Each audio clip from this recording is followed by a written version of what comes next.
Salmo 139 diz assim: Senhor, tu me sondas e me conheces, sabes quando me sento e quando me levanto, e de longe percebes meus pensamentos. Sabes muito bem quando trabalho e quando descanso, e todos os meus caminhos são bem conhecidos para o Senhor. Antes mesmo que a palavra me chegue à língua, tu já conheces inteiramente. Tu me cercas por trás e pela frente, e pões a tua mão sobre mim. Tal conhecimento é maravilhoso demais, está além do meu alcance. É tão elevado que eu não posso atingir. Para onde eu poderia escapar do teu espírito? Para onde eu poderia fugir da tua presença? Se eu subir aos céus, lá estás. Se eu fizer a minha cama na sepultura, também lá estás. Se eu subir com as asas da alvorada e morar na extremidade do mar, mesmo ali a tua mão direita me guiará e me susterá. Mesmo que eu dissesse que as trevas me encobrirão e que a luz se tornará noite ao meu redor, verei que nem as trevas são escuras para ti. A noite brilhará como o dia, pois para ti as trevas são luz. Tu criaste o íntimo do meu ser e me teceste no ventre da minha mãe. Eu te louvo porque me fizeste de modo especial e admirável. As tuas obras são maravilhosas, disso eu tenho plena certeza. Os meus ossos não estavam escondidos de ti, quando em secreto fui formado e entretecido como nas profundezas da terra. Os teus olhos viram o meu embrião. Todos os dias determinados para mim foram escritos no teu livro, antes de qualquer um deles existir. Alguém pode dizer glória a Deus por isso? Esse último versículo, pode até deixar aqui na tela, por favor. Ele gera paz para muita gente, mas ele deixa muita gente em crise também. Quantas vezes eu já fui questionado sobre o livre-arbítrio, sobre essa relação entre o livre-arbítrio e a soberania de Deus. Como que Deus estabeleceu todas as coisas para mim e ainda assim eu tenho liberdade? Se tudo já está definido, tem pessoas que caem na graça justamente por ter um entendimento equivocado a respeito dela. Se tudo já está definido, eu posso ter a conduta que for, eu posso caminhar do jeito que for, e vai acontecer o que Deus já desenhou para que acontecesse. Mas o livre-arbítrio, ele funciona como alguém que embarcou num voo e tem um destino final determinado, mas a qualquer momento você pode pular pela porta de emergência e seguir um caminho paralelo. Se você estiver onde Deus te estabeleceu, se você fizer o que Deus te pediu para fazer, vai se cumprir o que Deus já desenhou a teu respeito. Mas temos liberdade de abortar os sonhos de Deus. Temos liberdade de não permanecer no lugar que o Senhor nos plantou. Temos liberdade de abrir mão das promessas de Deus. Se nós permanecermos no lugar que o Senhor nos plantou, vai acontecer aquilo que o Senhor já preparou para nós. Olha o que a palavra de Deus diz, Salmo 139:16: os teus olhos viram o meu embrião. Todos os dias determinados para mim foram escritos no teu livro, antes de qualquer um deles existir. É por isso que a igreja de Jesus não tem sentido caminhar de forma ansiosa. A ansiedade nada mais é do que uma preocupação em relação ao futuro.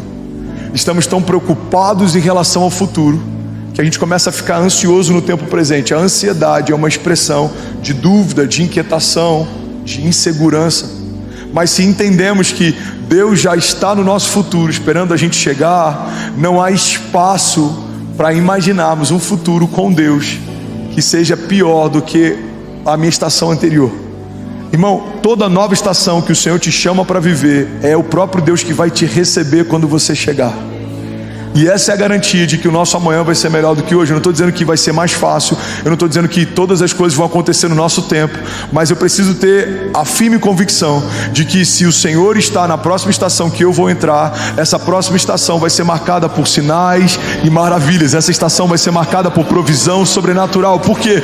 Porque é isso que eu posso esperar de Deus, é isso que Ele carrega. Ele é o Deus da provisão, Ele é o Jeová Jireh, Ele é o Jeová Rafa, Ele é o Deus que cura, Ele é minha justiça, Ele é minha bandeira, Ele é minha confiança, segurança, Ele é o meu torre forte, Ele é o meu refúgio, Ele é minha fortaleza, Ele é minha garantia. É Ele quem fala a coisa a meu respeito quando ninguém ainda falava. É Ele quem tem pensamentos de paz mesmo que inimigos possam me cercar. É Ele quem me guarda, é Ele quem me protege. Eu estou escondido debaixo das suas asas. Então, se eu creio que Deus me chamou para uma nova estação, eu sei que o meu amanhã vai ser melhor que hoje.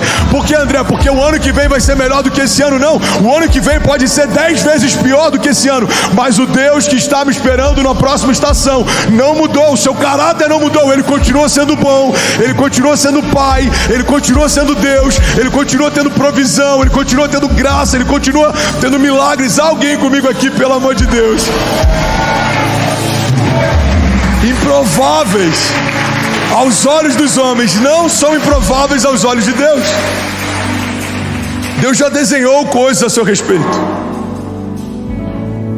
Não estava nos meus planos Alphaville até 2022, mas já fazia parte dos planos de Deus. Não estão nos meus planos os próximos 10 anos, mas já fazem parte dos planos de Deus. O Deus que já via a Cécia antes da Cécia nascer, o Deus que já conhecia o bem antes do bem nascer, o Deus que já se relacionava com a Chloe antes da Chloe nascer. É o Deus que fez o André antes do André nascer, é o Deus que gerou a Kézia antes da Kézia nascer. Quando uma família se estabelece, é uma expressão de um projeto de Deus que já existia.